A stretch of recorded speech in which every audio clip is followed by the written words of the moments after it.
Bien, hermanos, Señor les bendiga. Vamos a seguir con nuestros estudios que llevamos de Fundamentos de la Fe y vamos por el capítulo 8, casi acabándolo, nos quedan 2 puntos y hoy vamos a dar el punto 3 de la lección 8, que es el penúltimo. Con este y otro miércoles acabaremos la lección 8 y empezaremos la 9. Este punto es la práctica de la oración. Vamos a ver condiciones para que nuestras oraciones sean contestadas y también vamos a ver una forma, la oración llevada a la práctica, porque estuvimos viendo de qué se compone la oración, puntos de la oración, pero hoy vamos a tocar cómo eso lo llevamos a la práctica, que no nos quedemos solo con cómo debemos orar, sino que debemos orar. Vamos a llevar hoy la lección a llevarlo a la práctica. ¿Cómo puedo practicar esto? Bien, primero vamos a empezar y vamos a ver la necesidad de que debemos orar conforme a la voluntad de Dios y también debe incluir nuestra oración la confesión de pecados. Esos son los 2 puntos principales de los que se compone la oración. Orar conforme a su voluntad y también confesando nuestros pecados. Bien, primero, condiciones para que nuestras oraciones sean contestadas. Existen condiciones, eso tenemos que entenderlo. Primero, uno debe morar en Cristo y orar de acuerdo a su voluntad. O sea, tenemos que morar en Cristo. Y lo segundo, no debemos albergar pecados. Debemos confesarlo y apartarnos de él. Esos son uno de los puntos principales. Morar en Cristo y no albergar pecado. Vamos a verlo esto en Primera de Juan. Perdón. Esto lo vamos, Primera de Juan, si lo pueden buscar, Pastor Emilio, Primera de Juan, capítulo 1, versículo 9. Dice la palabra del Señor: si confesamos nuestros pecados, Él es fiel y justo para perdonar nuestros pecados y limpiarnos de toda maldad. Amén. Aquí encontramos en la palabra que debemos confesar nuestros pecados y Él es fiel y justo para perdonarnos. Amén. Bien, también vamos a ver un punto de que debemos morar en Cristo y sus palabras deben morar también en nosotros. O sea, cuando decimos que estamos en Cristo, debemos de incluir que sus palabras deben también estar en nosotros. No podemos hacer una diferencia diciendo, no, yo moro en Cristo, pero sus palabras no. No creo. Yo creo a mi manera, no. Si moramos en Cristo, sus palabras también tienen que morar en nosotros. Eso lo vemos en el Evangelio de Juan, el capítulo 15, versículo 7, dice así: si permaneciereis en mí y mis palabras permanecen en vosotros, pedid todo lo que queráis y se os será hecho. Ahora volvemos otra vez, que es bueno que siempre lo vayamos recordando. Pedid todo lo que queráis. ¿A quién se lo estaba diciendo? ¿A los romanos idólatras? ¿A los griegos idólatras? No. A sus discípulos. Y sus discípulos tenían un corazón transformado. Y ese corazón no iba a ser egoísta para pedir por sus propios beneficios, sino que Jesús estaba dando a entender que ellos pedirían para el beneficio del Evangelio.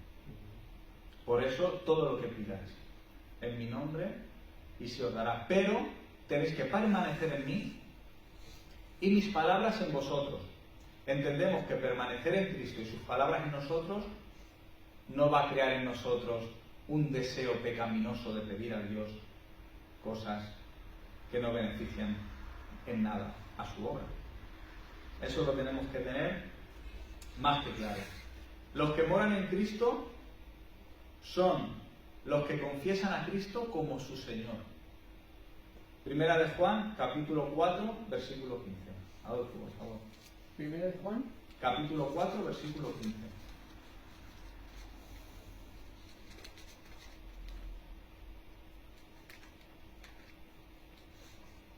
Todo aquel que confiese que Jesús es el Hijo de Dios, Dios permanece en él y él en Dios. Amén. Entonces aquí implica que los que moran en Cristo son los que lo confiesan como Señor. Ahora bien, es como siempre decimos, no estamos hablando de una simple palabrería, de decir, sí Señor, te acepto en mi corazón como mi Señor y mi único Salvador. Si esas palabras no nacen de un corazón convencido de pecado por medio del Evangelio, esa confesión no será genuina. Entendemos que la confesión de aceptar o de confesar a Cristo como Señor viene de un llamado previo del Padre y nosotros siendo arrastrados por Él, y solo nos queda que arrepentirnos y confesarlo como lo que es. No le estamos dando más gloria que la que tiene. Esa es la que tiene. Dios es Señor de todo y de todos. Amén. Debemos de ser obedientes y comprometidos con la palabra. También está en Primera de Juan, capítulo 3, el versículo 22. Por favor. 3:22. Sí. Dice la palabra del Señor: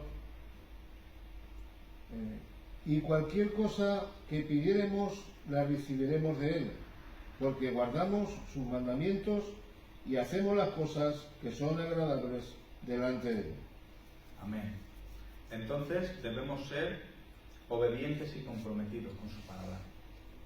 Entendamos que Dios no está obligado a responder las oraciones de los que no son salvos. Él no está obligado.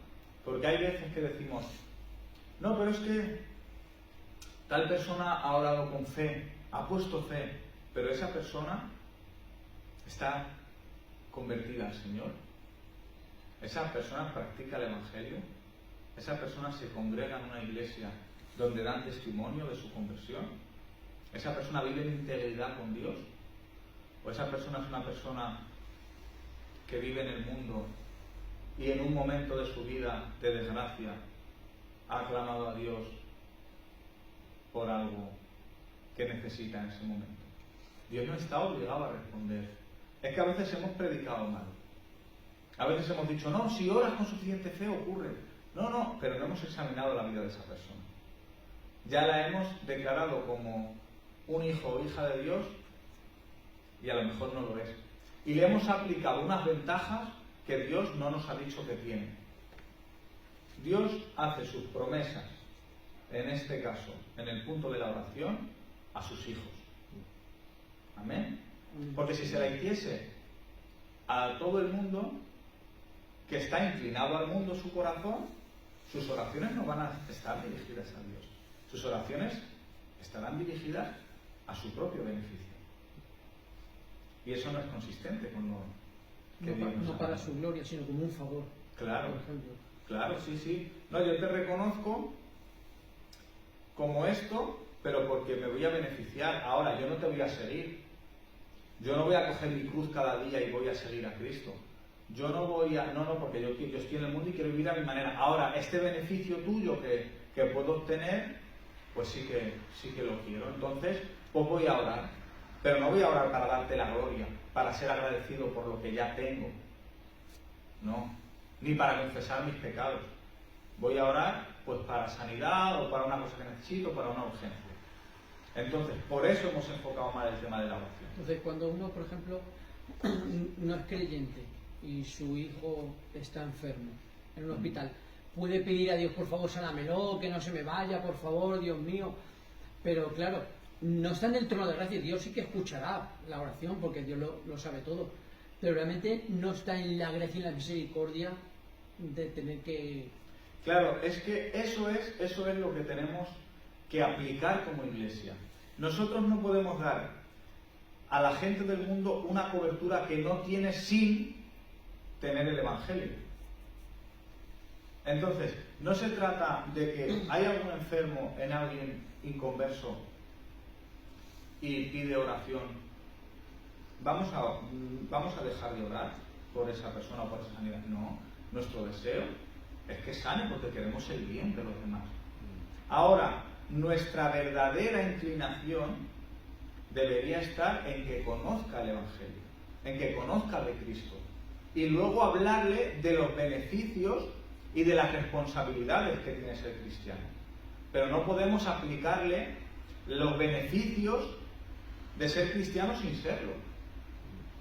Entonces, no podemos dar esos beneficios a los que no lo tienen, porque estaríamos engañándolos. Es que lo que tenemos que entender es que cuando decimos algo que Dios no ha dicho, estamos mintiendo. Entonces, si tú pasas por el hospital y te dice alguien, por favor, ven aquí, mi hijo está malo, ora por él, y oras por sanidad, y luego te dice, venga, muchas gracias, y te vas y ya está, y no has predicado ni siquiera el Evangelio, claro, simplemente has orado por la sanidad de esa niña nada más. Eso es, no estarías siendo consistente con lo que Dios ha mandado. Has hecho algo que por urgencia has tenido que orar por una persona, o que Dios puede obrar a través de una sanidad. No estamos diciendo que Dios no pueda hacerlo. Dios es soberano y hace las cosas como y cuando quiere. Pero también nos ha dado unas directrices. Y las directrices que nos ha dado es que si nosotros, por ejemplo, por ese caso, oramos por un enfermo, tenemos que tener la ocasión en 5 minutos, en 2 o en 3 de presentar el Evangelio. Porque si no, aunque ocurra esa sanidad en la soberanía de Dios, yo no se llevaría, no le va a servir para nada. Porque nadie es salvo porque no se predica el Evangelio. Eso es. Simplemente diría, ay, qué bien que... y ya está. Muy bien, ha visto un milagro, ha visto una señal, pero para nada le ha servido si no le ha sido predicado el Evangelio. Entonces, nosotros tenemos que aprovechar toda ocasión para predicar el Evangelio, bien sea para orar por una sanidad, bien sea para acompañar a alguien, bien sea para hacer un favor, pero en nosotros siempre está la urgencia de predicar el Evangelio, porque es lo único que salva. Es que no hay otra herramienta que salve. Mi testimonio no salva, por muy espectacular que sea.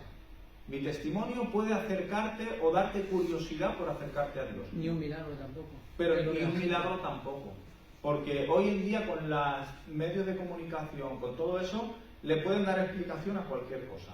O sea, alguien puede ver un milagro y no te preocupes que le da alguna explicación lógica. Vale. Y no va a darle la gloria a Dios. O sí, pero como el último recurso. No lo podemos explicar, pero así es lo que van a tener, sí. De hecho, tenemos el ejemplo del pueblo de Israel. Durante todo el tiempo que estuvieron en Egipto, hasta que fueron el hecho de salir de Egipto de allí, vieron prodigio de parte de Dios, los juicios divinos, donde su pueblo era guardado y Egipto estaba siendo castigado. Y aún así, viendo todo eso, cuando salieron de allí en medio del desierto, aún estaban quejándose y aún deseaban regresar a Egipto otra vez. Así es. Y quejándose de lo que Dios les estaba dando, cuando tenían una nube de gloria que les guardaba del sol y por la noche una columna de fuego, y aún así les daban agua de la roca y aún se quejaban y no, murieron todos todo ese tiempo. Claro, ese es el claro ejemplo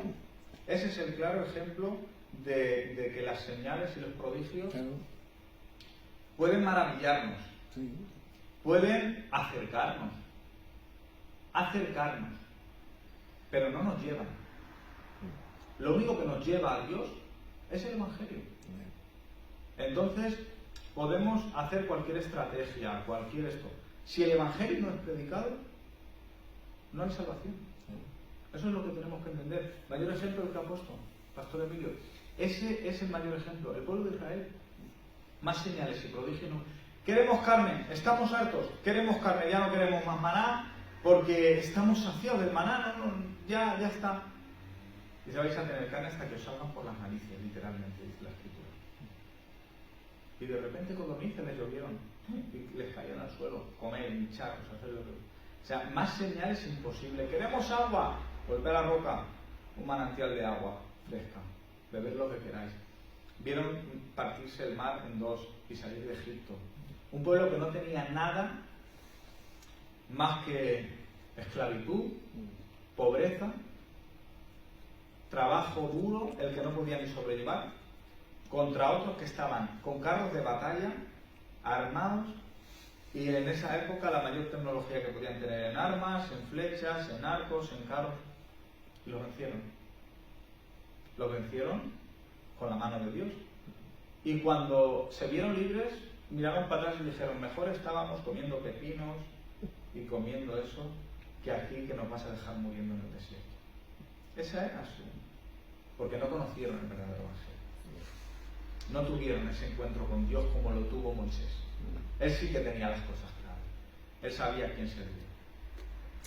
Entonces, debemos orar de acuerdo a la voluntad de Dios. Debemos ser consistentes de a quién oramos, que oramos al Dios creador de todo lo que vemos y de lo que no podemos ver, que lo que no podemos ver es aún más fascinante que lo que podemos ver, pues Él ha creado todo eso. Debemos orar pidiendo en su nombre. Es en el nombre de Jesús en el que tienen que estar hechas todas nuestras oraciones. En el momento que vayamos en nuestro propio nombre, con nuestras propias acciones, con nuestro propio derecho, estamos perdidos. Es en el nombre de Jesús, que es sobre todo nombre.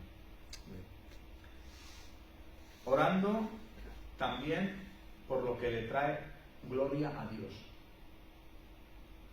Pensemos, ¿qué le puede traer gloria a Dios? Perdonar a mi enemigo trae gloria a Dios.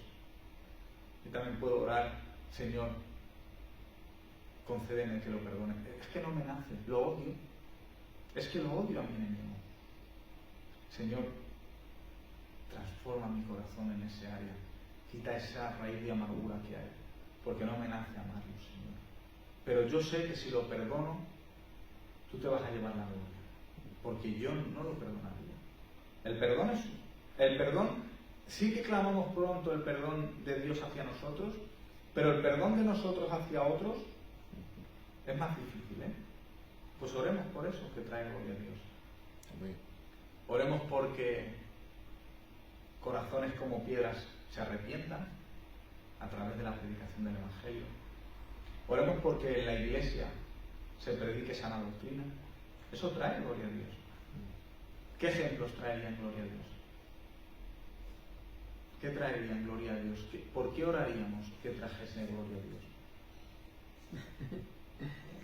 Nuestras casas convertidas. Amén.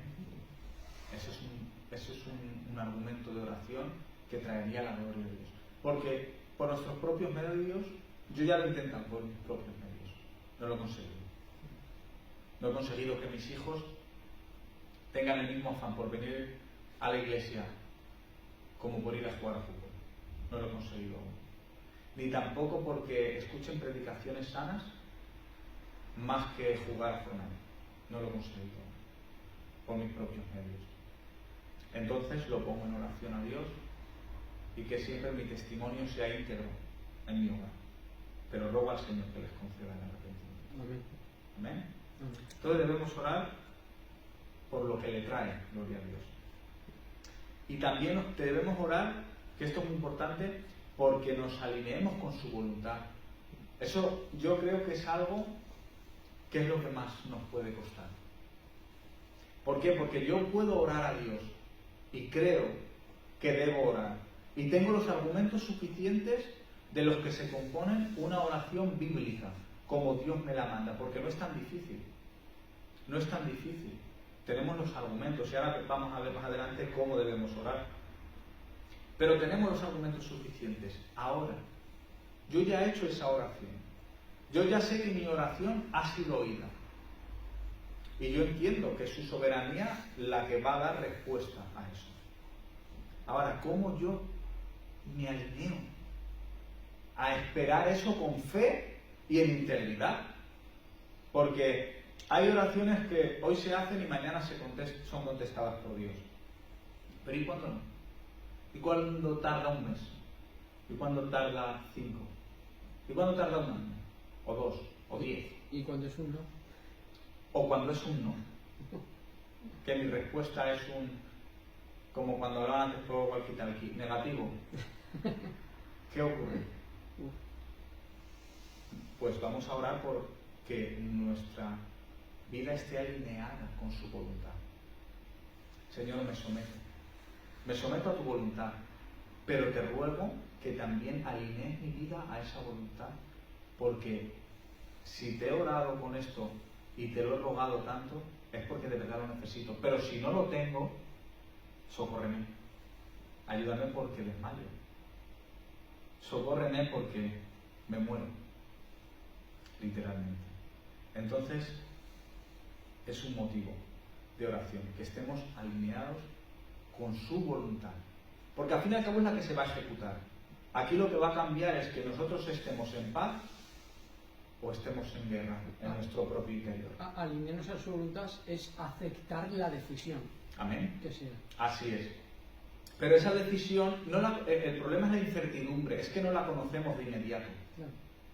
No conocemos su decisión de inmediato. Pero yo camino y sigo haciendo su voluntad. Eso es lo que tenemos que entender. Ahora, eso está ahí, digamos, está en el tintero. Pero tengo que entender que sea respondida o no, yo no tengo que desfallecer. Mi paz no es como la del mundo que estuvimos hablando. Jesús dijo, la paz os doy, mi paz os dejo. No como el mundo la da. Entonces debemos entender que poniendo las cosas, las cargas, como estuvimos hablando, en Él, ya nuestras cargas deben ser liberadas, aunque el problema siga estando ahí. El problema sigue estando ahí. Ahora, que el fruto del Espíritu sea visible en nosotros y que no caigamos en pecado. Que eso es lo que debemos estar pidiendo al Señor. Aquí hay una nota de John MacArthur que estaría bien que la leyésemos. Dice: orar en el nombre de Jesús es orar consistentemente con quien Él es, con la meta de darle gloria a Él. Es para seguir el patrón de su oración modelo. Venga tu reino, hágase tu voluntad, así en el cielo como en la tierra. Y su ejemplo de sumisión humilde a la voluntad del Padre cuando oró en Getsemaní: Padre, si es tu voluntad, aparta de mí esta copa, pero no se haga mi voluntad, sino la tuya. La meta de la oración no es satisfacer nuestros deseos egoístas, sino alinear nuestra voluntad con los propósitos de Dios. Eso es lo que hemos hablado. Y eso es lo que dice nuestro hermano John MacArthur, que es lo que dice la palabra. Bien, el punto 3 dice obstáculos a la oración. Obstáculos a la oración a la hora de ser contestada. Pues uno de ellos es el pecado. El pecado es un obstáculo en nuestras oraciones. Vamos a leer Salmo 66, versículo 18.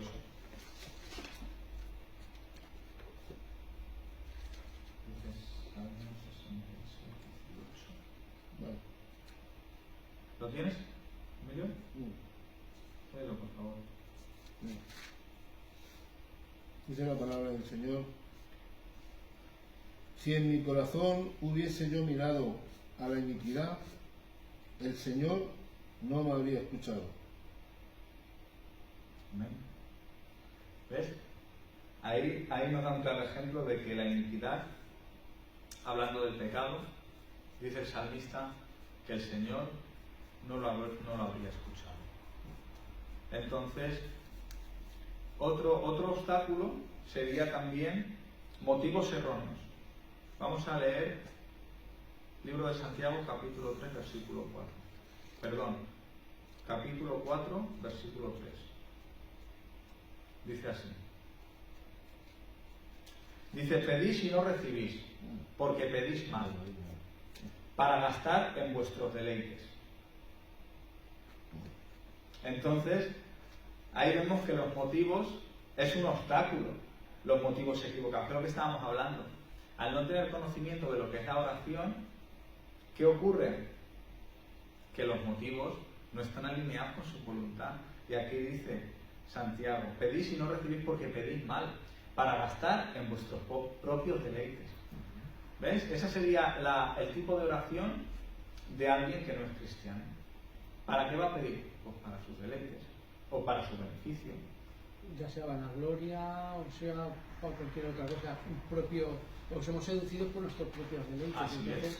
cualquier cosa puede ser un deleite, un pensamiento, que me miren o Así es. vanagloria.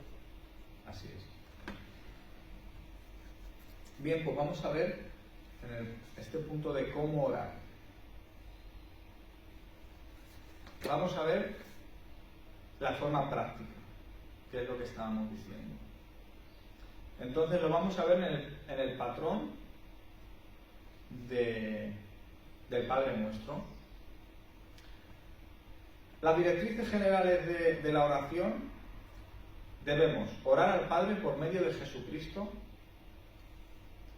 en el poder del Espíritu Santo. Eso sería, lo repito, oramos al Padre por medio de Cristo en el poder del Espíritu Santo. Así es como debe estar estructurado. También, si no sabemos por qué orar, también podemos pedir al Espíritu que interceda en nosotros. O sea, repetimos, esto está enfocado al cristiano. No quiere decir que el que no es cristiano está fuera del ámbito de la oración. Todos debemos orar, pero entendamos que cuando decimos que tenemos que pedir al Espíritu Santo que interceda, es porque el Espíritu Santo mora en nosotros. Y entonces nosotros nos ponemos en oración y el mismo Espíritu Santo está en nosotros, y nosotros, pidiendo que el Espíritu Santo interceda, de cómo pues nosotros, dirigidos por el poder del Espíritu Santo, oraremos al Padre conforme a su voluntad. Amén. Porque, hermanos, de verdad que a veces caemos en frialdad. Caemos en frialdad y a veces estamos tan escarmentados del fanatismo que hemos dejado a un lado lo que es de la palabra, hermano. El Evangelio es poder de Dios y el Espíritu Santo mora en nosotros.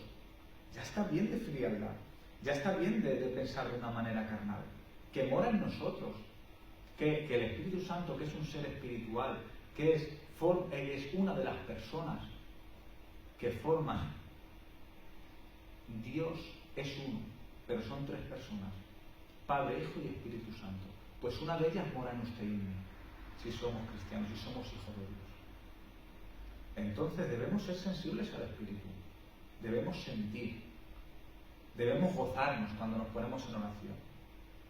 Y si sentimos de ponernos en pie, pongámonos de pie. Si sentimos ponernos de rodillas, pongámonos de rodillas. Hermanos, pero seamos sensibles al Espíritu. Entendamos que el Espíritu Santo intercede por nosotros al Padre en oración. ¿Eso qué quiere decir? Que nosotros somos dirigidos por el Espíritu en oración. Y ya vale de frialdad, ya vale de... No, pero es que esto me puede llevar al extremo de... No, déjese de extremismo. Vamos a ser consecuentes con lo que la palabra nos enseña. Somos espirituales, hemos nacido de nuevo. ¿Cómo puede ser? Yo nací hace 36 años. Y hace muchos menos volví a nacer. ¿Lo puede explicar la ciencia? No. Porque somos espirituales. Porque hemos nacido de nuevo en el Espíritu. El Espíritu no se puede medir, no se puede pesar. Entonces no intentemos encajonarlo con una mente humana. El Espíritu viene de Dios, que es más grande que todo. Por lo tanto, sin llegar a ser místicos, entendamos que el Espíritu Santo mora en nosotros y que tenemos acceso al Padre para poder hablar con Él. Repito como dijimos la otra semana. Dios nos habla a través de su palabra, a través de las escrituras de la Biblia, pero nosotros hablamos con Él a través de la oración. Y Él nos escucha. Distinto es que las respuestas, conforme a su voluntad, nos gusten o no, pero escucharnos nos escucha. ¿Amén? Amén. Y esto no es algo que... Es que estamos tan acostumbrados a esto que lo vemos normal, pero hablamos con Dios, el creador de todo, el que con una palabra que él mandó diciendo al centurión, ve que el niño es sano, sin haber ido. ¿Cuándo sanó?, preguntó. Y se dio cuenta que fue en el mismo momento que Jesús dijo, el niño está sano. ¿Entendemos? Debemos ser espirituales. Hablamos con Dios y su decisión, la decisión que Él tome en su voluntad, la va a obedecer hasta las plantas. Todo hombre, toda planta, todo va a obedecer a su voluntad. Entonces, cuando nosotros ponemos nuestras oraciones en Él, entendamos que Él lo hace posible todo lo que esté dentro de su voluntad. Él puede hacer lo imposible posible. Él puede hacer, él hizo, no puede hacer, Él hizo que Pedro andase sobre el agua. ¿Podemos explicarlo de una forma científica o lógica? No. El agua en estado líquido no soporta el caminar de una persona. Y ocurrió. Multiplicó peces y panes. Eso ni con la máquina de más alta tecnología, con tecnología molecular, puede hacer lo que hizo Jesús. Multiplicó los panes y los peces. En las Escrituras 2 veces. Queda registrado, aparte de muchísimos más milagros. Un paralítico. Ahí estaba, tirado, en la puerta de un estanque, bueno, en uno de los escalones de un estanque. No puedo. Y lo levantó. Con tanta fuerza que llevó él mismo su camilla en la que estaba tumbado. Ese es el Dios el que da las respuestas a nuestras oraciones. No lo olvidemos. Es que como sea su voluntad, pase lo que pase, se va a ejecutar. Todo va a obedecer, todo está sometido a Él. Tengamos esa fe. Tengamos esa fe que profesamos. Que Dios es el creador de todo y todo le obedece. Todo. Entonces, la oración necesita ser en íntima comunión con Dios. Es lo que dijimos la otra vez. Yo puedo estar andando, Señor, ayúdame, pero es lo que hablamos. Cuando yo necesito hablar con un hermano, con una hermana, necesito que me preste atención. Igual que usted necesita que le presten atención. Entonces, en intimidad, cuando no haya distracción, cuando podamos expresarnos como todo. No debemos utilizar repeticiones, como hemos visto. Yo me acuerdo que habían, con toda la buena intención del mundo, pero yo era pequeño y era muy pillo. Y me sabía, habían 3 o 4 manicos que eran los que casi siempre oraban, y yo me las sabía de memoria, y les decía las palabras antes que ellos las dijesen en las oraciones. Era bastante bicho, la verdad. Pero me las sabía. ¿Por qué? Porque las repetían todos los días durante muchos años. Entonces, no son malas repeticiones. Las oraciones tienen que tener un argumento y tienen que salir de nuestro corazón. Vamos a ver el patrón de la oración como último punto. Sí. Los puntos que hemos dado en cuanto a la oración, lo que estás comentando ahora, muchas veces cuando es verdad que oras y no sabes cómo orar, y Romanos 8:26 te habla de que en nuestra debilidad el Espíritu Santo intercede por nosotros porque sabe cómo Él sabe cómo debe de interceder por nosotros, ¿verdad? Porque Dios, que es el que escudriña los corazones, sabe cuál es la buena, perfecta voluntad de Dios. El punto que estás diciendo ahora mismo, ¿no? También, ¿no? El tema de las repeticiones. Es así, ¿no? Pero creo que, además de todo eso, yo aportaría que cuando uno ora con entendimiento de las Escrituras, de la palabra de Dios, creo que es la manera más bíblica de poder orar. Amén. Así es. Porque como dice aquí en el texto, en Romanos 8:27, dice: más el que escudriña los corazones, que es Dios, sabe cuál es la intención del Espíritu. Porque conforme a la voluntad de Dios, intercede por los santos. Amén. ¿Cuál es la voluntad de Dios para con nuestras vidas? O sea, ¿cómo podemos conocer la voluntad de Dios para nuestras vidas? Es a través de las Escrituras. Amén. Así es. Dios se revela a través de las Escrituras. Claro. Entonces, por eso Romanos 12:2 dice que no nos conformemos a este siglo, sino renovamos el entendimiento de vuestra mente. Amén. ¿Cómo se renova la mente? Con la palabra de Dios. ¿Cómo se ora bíblicamente? Con las Escrituras y con la palabra de Dios. Y una de las maneras de orar más bíblica, bueno, luego también tampoco nos vamos a ser mecánicos, ¿no? Que también fluya a nosotros. Pero los salmos, por ejemplo, son una maravilla. Amén. Los salmos son una maravilla.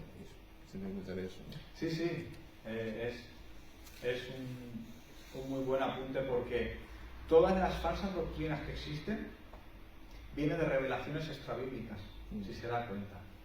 Pero los mormones no, porque un hombre recibió una revelación de unos ángeles y tal, el profeta Mononi y tal, ¿y qué ocurrió? Que necesitan inventarse algo que no está revelado para poder hacer lo que su propio corazón le inclina. Entonces todas las falsas doctrinas vienen de eso. ¿Cuál es nuestro baremo para que podamos orar y poder practicar una sana doctrina? Lo que Dios nos ha revelado. Es así, es la palabra de Dios. Imagínense que, por poner un ejemplo, ¿no?, que se me ocurre ahora, alguien que nunca ha viajado, ¿no?, coge el coche y se pone un GPS porque quiere ir a distintas partes del mundo. ¿Por qué coge el GPS? Porque en el GPS están registradas los caminos, las carreteras, los lugares, con todo, para poder llegar a cada punto. Imagínense que ahora el de al lado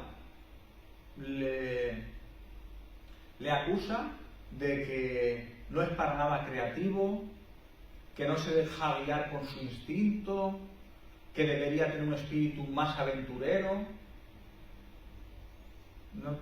Y la respuesta de este hombre, supongo, o la mía sería: ya, pero es que tengo la forma de hacerlo correctamente, y es dejándome guiar por un GPS, porque no quiero hacer otra cosa sino que llegar a estos destinos. Entonces, si el otro, con un espíritu aventurero, llega a perderse, llega a quedarse sin gasolina, entonces eso es lo mismo cuando queremos dirigirnos en el Evangelio. Usted puede dirigirse por su propio instinto, puede dirigirse por sus propias sueños o metas, pero no le van a dirigir a buen puerto, porque será dirigido e inclinado con su propio corazón hacia el pecado. El GPS que nosotros tenemos para dirigirnos en el Evangelio es su palabra revelada. Y en eso tenemos que hacer siempre hincapié. Bien, pues vamos a comenzar. Lo haremos de una forma rápida y resumida para acabar. Pero el Padre Nuestro sería un patrón que no sería repetir estas palabras en sí, pero sí sería ese argumento en el cual nosotros podemos tener un diagrama claro de qué se compone, de qué debería componerse nuestra oración, aunque nosotros lo digamos con nuestras palabras, pero con esta estructura. Empezaríamos con Padre Nuestro. Esto me llama la atención. ¿Por qué es importante la palabra nuestro?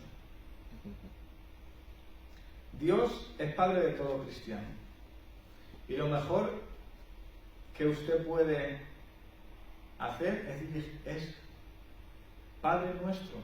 Estoy hablando de una forma plural, estoy hablando por mis hermanos también. Padre Nuestro, empieza no, Padre mío, mi Padre. Estaría comenzando ya mi oración, dirigiéndola conmigo solo. Pero dice Padre Nuestro, está implicando, ahí Cristo está implicando que oremos por nuestros hermanos. Ese es un punto muy, muy importante. Padre Nuestro. Yo implico que en mi oración ya voy a incluir a todos mis hermanos y hermanas, porque no voy a pedir solo por mí, voy a pedir también por ellos. Entonces, claro, ¿cómo decir? Perdón. Sí. Que todos los hijos de Dios que han nacido de nuevo, Sí. tenemos un mismo Padre. Un mismo Padre. Celestial, que está en los cielos. Amén. Amén. Amén. Es como si Yo, por ejemplo, voy, o mis hijos, cuando hablan conmigo y dicen, ¿nos dejas hacer esto? ¿Por qué dice nos dejas? Ya está implicando que es él y los otros hijos y sus hermanos, porque quieren hacerlo juntos. Entonces, cuando nos dirigimos al Señor como un Padre nuestro, ese nuestro está hablando de que ya estoy comenzando mi oración, que va a incluir las necesidades de mis hermanos, de la iglesia en completo. Ahí vamos a comenzar la oración, Padre nuestro, porque te voy a hablar no solo de mi Señor, te voy a hablar también de mis hermanos. ¿Amén? Amén. Entonces, ¿qué podemos aprender de la palabra Padre? Padre implica intimidad, que somos sus hijos, respeto, autoridad, porque es mi Padre. Igual que hemos tenido con los nuestros, igual que queremos que nuestros hijos tengan con nosotros. Es esa relación. Entonces es nuestro Padre. Dice, santificado sea tu nombre. ¿Qué significa santificado? Santificado lo sabemos. ¿Qué significa? Solo con responder con dos palabras. ¿Solo con dos nada más? Sí. Vale. La palabra santificado significa apartado. Amén. Para servir a Dios. Amén. Apartado del mundo para servir a Dios. Entonces, sabemos que que el nombre de Dios no puede santificarse. Él, su nombre, su persona no tiene pecado, Él no tiene que apartarse. Pero cuando hablamos de que santificado sea tu nombre, estamos diciendo que en nosotros sea su nombre santificado. O sea, que para nosotros sea algo tan importante que santifiquemos su nombre. O sea, que apartemos en nuestra vida ese lugar para Él. Porque Él es santo. Y nosotros debemos de santificar su nombre. O sea, debemos de apartar en nuestra vida tiempo, lugar para Él, para su nombre. Porque tiene que ser santificado en nosotros. ¿Cómo se santifica el nombre del Señor? Amén. Esa sería, por ejemplo, debemos alabándole, dándole el primer lugar a Él, santificamos su nombre, poniéndolo en primer lugar en todo, estamos santificando su nombre, poniendo su persona, dándole la gloria y no llevándolo a nosotros, santificamos su nombre. Por ejemplo, cuando podemos traer un buen estudio o una buena exposición o dirigir una oración guiada por el Espíritu y pueden llegar a venir a felicitarnos y a muy bien, de verdad que la gloria es para Dios. Nosotros somos simples servidores. Nosotros, o sea, si no fuese por la misericordia de Dios, yo estaría arrastrado por el pecado viviendo en el mundo. Y su misericordia en esta tarde me tiene aquí compartiendo un estudio con mis hermanos y con los que nos ven a través de las redes sociales. Es pura misericordia. Entonces, ahí estoy santificando su nombre, no llevándome yo la gloria. Es una forma de santificar su nombre. ¿Qué ejemplos podríamos poner, Pastor Emilio? Por ejemplo, en el mundo sabemos que dice la palabra de Dios que dice nosotros somos hijos de Dios, pero el mundo entero está bajo el maligno. Entonces la gente del mundo que está bajo el gobierno de Satanás, que Dios lo reprenda, con sus labios constantemente blasfeman el nombre de Dios. Pero los hijos de Dios, mientras que uno lo blasfeman, nosotros, como tenemos al Espíritu Santo, de nuestros labios no pueden salir otras palabras que alabanza, adoración, exaltar su nombre, reconocer su soberanía, llevar su nombre en todo momento en constante, ¿cómo expresarlo? En un cántico nuevo cada día, decir Señor, gracias. Levantarte por la mañana, darle gracias al Señor, acción de gracias. Cuando estás con alguien, intentar con tus propias palabras no decir algo que pueda ofender al Señor con tus palabras. Como dice Efesios 4:30, dice que ninguna palabra corrompida salga de vuestra boca, sino la que sea de buena edificación. Con nuestros labios, nuestra manera de hablar, tiene que honrar, alabar y adorar a nuestro Dios. Amén. Y eso solamente lo hacen los que son hijos verdaderos. Amén. Entonces podemos decir, resumiendo por ejemplo lo que hemos dicho, que santificar el nombre del Señor sería darle el lugar más alto en nuestras vidas. El lugar ese primordial y principal en nosotros. Entonces estamos santificando su nombre, como bien has dicho. Amén. Dice también, venga tu reino. Cuando oramos, venga tu reino, estamos orando por la venida, por la segunda venida de Cristo. Y oramos también por la salvación de las almas, porque yo no puedo decir, venga tu reino, con verdadera convicción, si en mi casa no tengo a todas las personas con la convicción de que si viene su reino, se van con Dios. Entonces, tiene que haber una consistencia en nuestras oraciones.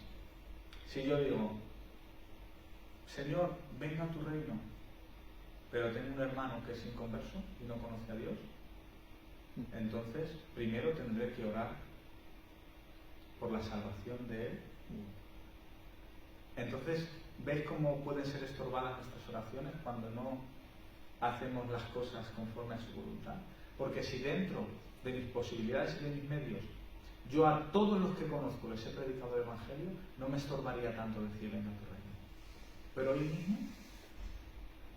anhelo la venida del Señor, porque con su justicia es lo que estamos hablando, será glorificado su nombre, salvándose la gente o yéndose al infierno, porque su justicia será proclamada.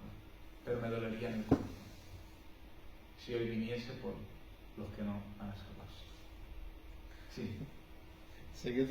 Me encanta que estemos así, porque es una forma didáctica de que podamos dar los estudios. Bueno, lo que yo quiero simplemente compartir, nada más, desde un punto de vista que hace un tiempo estuve subiendo un estudio acerca del Padre Nuestro. Quizás a lo mejor que lo que ahora voy a comentar, quizás que no todos tengan el mismo enfoque, ¿no? Como tú bien has dicho, hablando de venga tu reino, habla también de esa segunda venida, ¿no? Claro, la segunda venida de Cristo no sabemos nadie, ni siquiera los ángeles, cuándo el Señor va a venir, ¿verdad? Ese es un punto, ¿vale? Cuando decimos venga tu reino. Pero otro punto es, de algún modo, el Señor también estaba proclamando al pueblo de Israel, o en este caso a los discípulos, de qué manera se tenían como en oración acercarse a Dios. También les estaba de algún modo proclamando y dándoles y enseñándoles que el reino de Dios estaba ya en medio de ellos. Porque cuando Juan el Bautista, estando bautizando en el Jordán, el río Jordán, dijo, este es, no recuerdo muy bien ahora, creo que dijo, con esa actitud, pero dando a entender, ¿no?, que el reino de los cielos ya se ha acercado. Claro. Entonces, hay dos puntos. Una, cuando, creo que a mi parecer, lo que enseñando a los discípulos, una, venga tu reino, es que confirmando lo que ya estaba en medio, porque era Dios encarnado, Dios hecho hombre, y número dos, era un punto que miraba un futuro en su segunda venida. Sí, claro. Es que cuando hablamos de reino, en teología existen unos cuantos términos. Uno de ellos es el reino profético, cuando habla del reino, el reino en la esfera de la salvación, y el reino, por ejemplo, en el tema de su gobierno. Entonces nosotros esperamos... Teocracia, que se llama. Claro, la teocracia. Entonces nosotros esperamos su venida en sí, ¿vale? Que eso sería ya cuando Él establezca su reino. Pero en la esfera de la salvación, nosotros disfrutamos de su reino, ahora mismo. Por eso dice que Él nos ha trasladado de las tinieblas al reino de su luz admirable. Entonces nosotros ya estamos en su reino, pero el ya hay, pero el todavía no. Estamos en su reino, pero esperamos su reino. ¿Por qué? Porque esperamos cuando Él establezca su reino, Él venga y lo establezca. Pero ahora nosotros, los que estamos en Cristo, estamos en su reino, porque estamos en esa esfera de la salvación. Y disfrutamos digamos, como lo dicen las Escrituras, disfrutamos de la gloria venidera. Ahora estamos disfrutando. ¿Por qué? Porque estamos viendo corazones transformados. Estamos viendo gente siendo trasladada de las tinieblas al reino de su luz admirable. Entonces nosotros ya estamos en el reino de su luz admirable, pero Él lo consumará en su venida. Entonces eso sería, por hacerlo así rápido, lo que ha compartido el hermano, de que el reino no es solo refiriéndose a un área, sino que el reino en sí tiene varias áreas teológicas para poder compartir. Dice también, hágase tu voluntad. La voluntad de Dios. Debemos orar, lo que hemos dicho, alineándonos siempre con su voluntad. Hágase tu voluntad. Es lo que estábamos hablando. Yo oro, doy mi petición, pero hágase tu voluntad. Nuestro ejemplo, Cristo. Pasa de mí esta copa, pero no sea mi voluntad, sino la tuya. Danos el pan de cada día. Esta es una petición para las necesidades. No es que digamos, danos el pan de cada día, no es que simplemente hagamos una vana repetición, porque si el Padre Nuestro lo hacemos con una vana repetición, no es una oración. Ese no era la consistencia de que Jesús enseñó a orar para que sea ese el marco en el cual nos enfoquemos, pero que digamos cuál es la necesidad. No es danos el pan de cada día, Señor, no. Señor, necesito, estas son nuestras necesidades. Sin llegar a que nuestro corazón se incline a nuestros propios deseos. Pero ahí reconocemos que el Señor es nuestro proveedor. Amén. Señor, necesito esto y esto. Se haga tu voluntad, pero yo sé que tú eres el proveedor de todo. Y estas son mis necesidades. Porque Él tiene cuidado de nosotros. Y Él puede suplir nuestras necesidades. Nuestras necesidades, no nuestros lujos. Amén. Nuestras necesidades. Dice, perdona nuestras deudas. ¿Cuáles son nuestras deudas? Nuestros pecados. Nuestros pecados. Esto es una oración ¿de qué? De confesión. Confesamos nuestros pecados a Dios. Señor, perdona nuestros pecados. Perdona nuestras ofensas. Dice, como nosotros también perdonamos a los que nos ofenden. ¿Veis cómo es una forma de enfocar la oración para que nuestro corazón sea golpeado? Señor, perdona mis pecados, perdona mis deudas.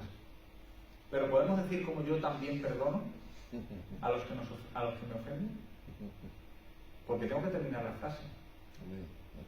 Entonces, este es el énfasis de esta oración. Este es el énfasis del Padre Nuestro, que nos lleve a reflexionar, que nos lleve a perdónanos como yo también, y me viene a la mente, a este no le he perdonado. ¿Cómo hago, Señor, si es que no le he perdonado? Entonces tú no me vas a perdonar a mí mis pecados. Pues Señor, perdóname y le voy a pedir perdón para que tú también me perdones. ¿Ves? ¿Ves cómo no es simplemente repetirlo? Cómo esta enseñanza del Padre Nuestro nos lleva a esto, a que reflexionemos y a que de verdad dirijamos nuestras oraciones de una manera exacta. Dice, no nos metas en tentación, mas líbranos del mal. Esto es tener un deseo de corazón a no pecar. ¿Por qué? Porque reconocemos que somos débiles y entendemos que no es que el Señor nos meta, no es que el Señor nos ponga en tentación para que pequemos, pero reconocemos que Dios es soberano. Entonces, si somos tentados, es porque en su soberanía Él lo permite, aunque no sea Él el que ejecute la tentación, porque sabemos que Dios no tienta a nadie. Pero Él puede permitir que tanto mi carne o el enemigo pueda tentarme.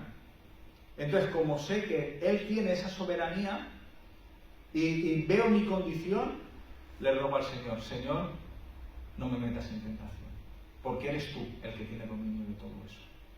Es tu soberanía la que tiene poder sobre todo. Entonces te ruego que no me metas en tentación, porque tú tienes la última palabra. Reconocemos nuestra intención de que no queremos pecar contra Él. Eso es lo que estamos diciendo cuando decimos no nos metas en tentación, mas líbranos del mal.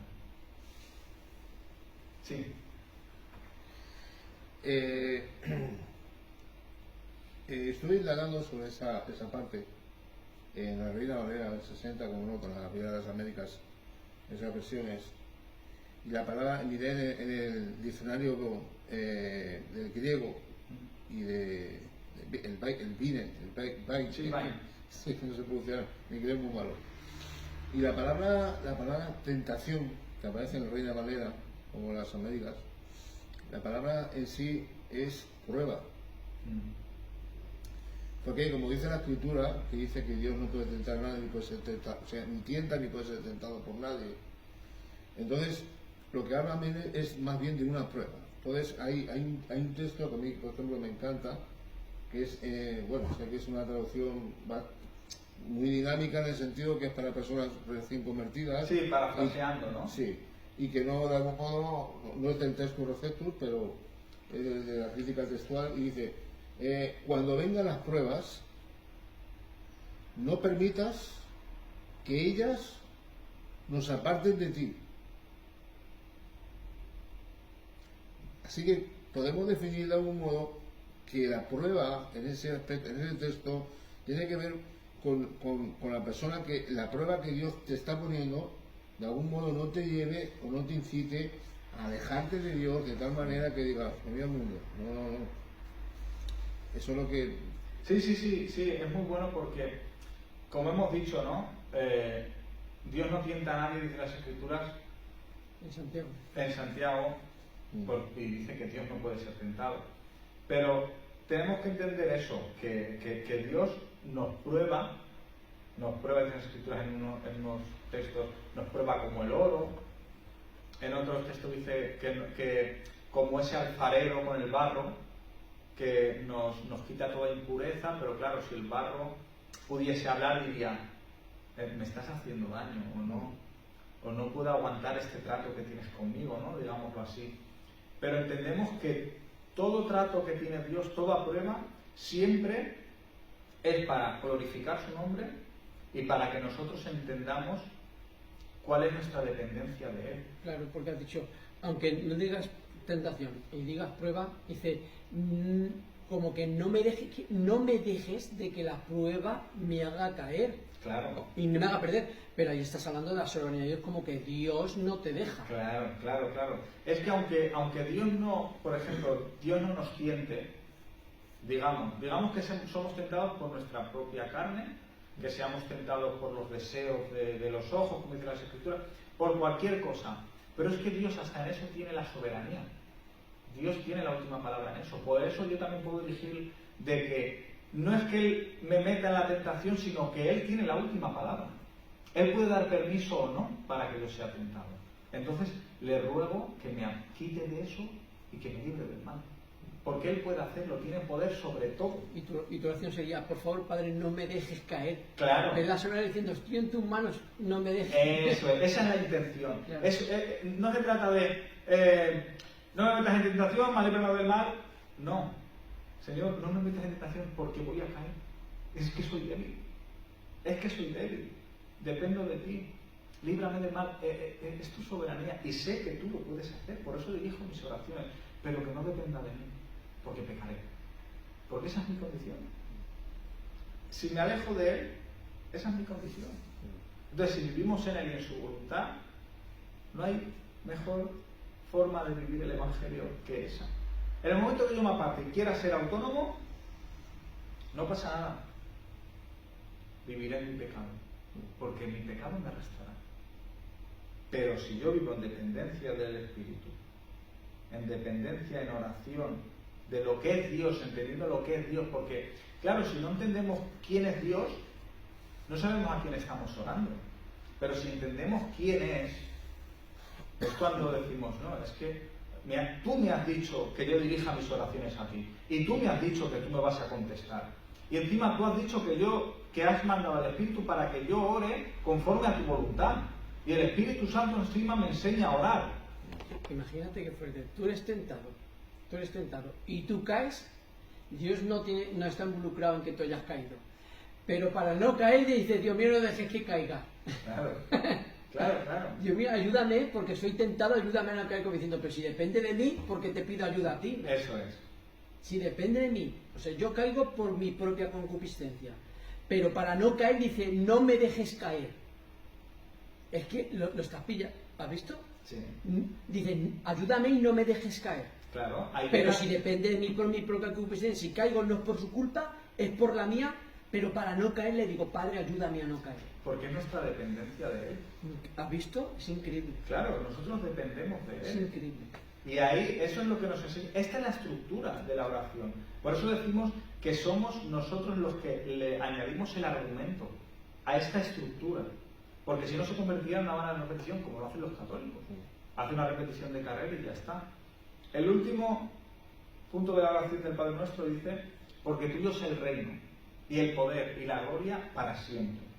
Estas palabras que hacen exaltar al Dios Todopoderoso, y finaliza la oración con una nota de alabanza. Porque tuyo es el reino y el poder y la gloria para siempre. ¿Veis cómo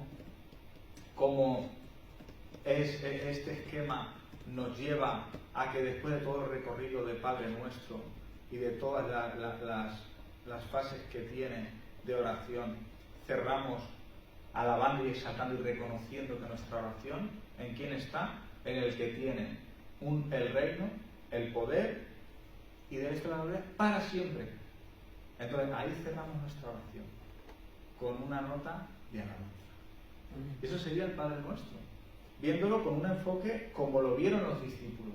Ellos no los verás que siempre que está registrado que orasen el Padre Nuestro de carrera. Ellos sabían cuál era el argumento de esta oración y cuál era la verdadera enseñanza del Padre Nuestro. Y era, más o menos, de una forma rápida y resumida, era esto que hemos compartido. Si queréis añadir algo, si queréis compartir algo. Me he quedado loco con eso. Decir, no me dejes caer en tentación, increíble. Solamente lo que habla de más líbranos del mal. ¿A qué se refiere? En realidad, por ejemplo, cuando tú has leído en esa versión, ahí estaba hablando que el mal, en la versión que tú has leído más moderna, era apartar, llegar a que la tentación nos aparte, a que la prueba nos aparte de Dios. Eso sería el mal. Ahora, en el tema, cuando nosotros lo aplicamos como líbranos del mal, es que entendemos que Él nos guarde de todo mal. De todo mal. En ese tiempo, por ejemplo, el contexto de los apóstoles o de los discípulos, entendamos que Dios les estaba enseñando a orar sabiendo que en cuanto ocurriese la muerte de Cristo iba a haber una persecución extrema a los puntos de matar, de perseguir. Entonces, una de las formas de que se tenían que dirigir a Cristo es: Señor, líbranos del mal. Aunque entendemos que hay muchos enfoques, el mal del mundo, el mal como enemigo que es el diablo, hay muchos enfoques del mal. Sí. Hay 4 versiones que se refieren a Satanás. Así es. Nueva versión internacional dice porque no nos dejes caer, sino líbranos del maligno. Así es. Nueva traducción viviente. No permitas que estamos sino rescátanos del maligno. Nueva traducción lenguaje actual. Y líbranos del poder del diablo. Y palabra de Dios para todos. Y líbranos del maligno, nuevamente. Y Dios habla hoy. Y líbranos del maligno. Claro. Sí, por eso te digo que nosotros podemos enfocar, cuando oremos, el líbranos del mal como cualquier mal que pueda ocurrirnos como familia. Líbranos, Señor, del mal. Sabemos desgracias que pueden ocurrirnos y en nuestra oración, en su soberanía y entendiendo siempre que esté todo en su voluntad, pero oramos que nos libre de todo mal que nos pueda ocurrir, ¿no? Eso sería. Ahora, si lo vemos en el enfoque como lo es, si hacemos una exégesis del texto, pues entendemos que teológicamente puede referirse al mal como el diablo, como el enemigo, como Satanás. ¿Por qué? Porque entendemos que tiene mucho poder el enemigo. Ahora, nosotros no vamos a ver entrar por la puerta como se ha dibujado a un ser rojo con rabo, con cuernos, ¿no? O sea, la obra de Satanás se ve reflejada en el mundo. La vemos reflejada en el pecado, hermano. Sin más reflejo satánico que estamos viendo en la cultura que vivimos.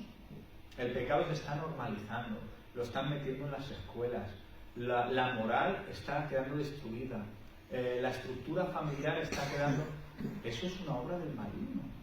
¿Y dónde se ve reflejada? En eso.